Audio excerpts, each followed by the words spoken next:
Carol, you just shared your story about going through 4 hurricanes in the late 90s in South Florida. Yes. What did that teach you about preparedness? What do you do now to prepare for storm season that you didn't do before going through those storms?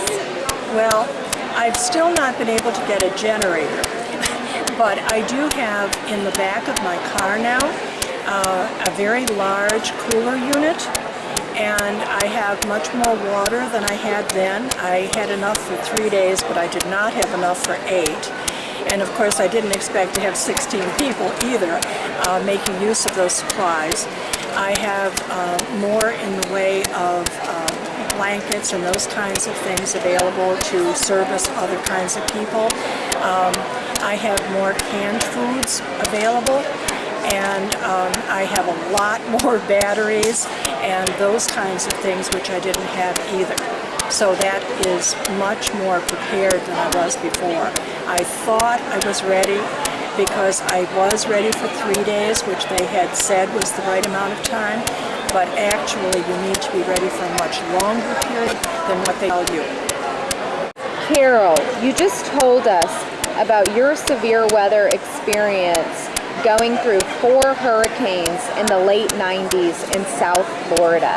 If there was one piece of advice that you could give to people, especially in hurricane zones, regarding preparing for these storms, what would it be? I think what I have now said to my family and to my students is to be sure that you have a plan with your family as how to connect with each other. Because when the electricity goes down, we really don't take seriously how power affects our everyday lives, and we really can't get in touch with each other once this storm hits.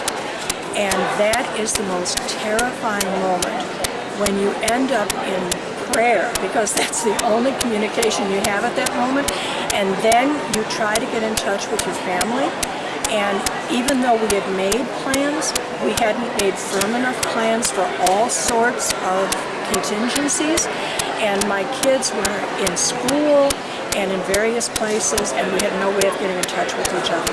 So make sure that your family all knows what to do to be in places wherever they are, that they can get in touch with each other or know where to be and who to be with at a time when emergency strikes. And with a hurricane, fortunately you have some warning, but now I'm in California and we're facing earthquakes, for example, and that sort of emergency. Tornadoes, I assume, would be the same thing, which are much faster, and you really have to have a plan because those are so unpredictable.